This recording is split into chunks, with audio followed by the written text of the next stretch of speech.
from the Tsumeb mine in Namibia. Not a very large piece, sitting on a pretty solid dolomite matrix.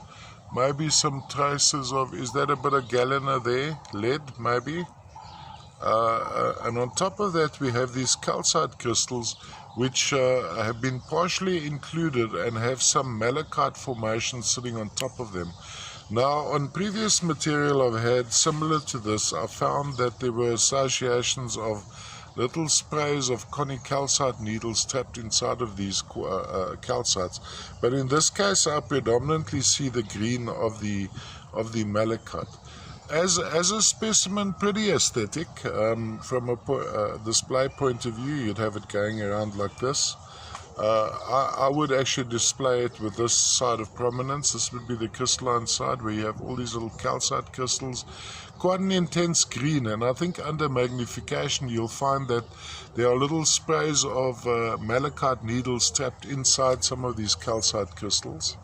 Could also display it this way around, going in like that. Let me just see how close we can get.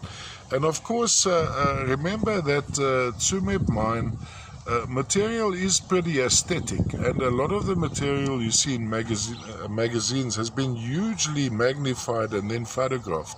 So if you put this under your magnifier or your stereoscope, or well, even a pretty good camera, if you have the time to take an intense photo, you'll see a different world, a magazine quality in these sections.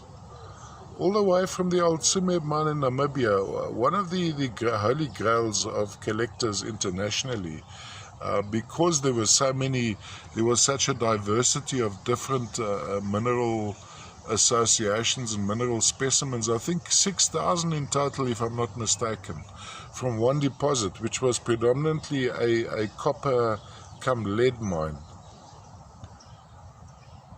Quite lovely.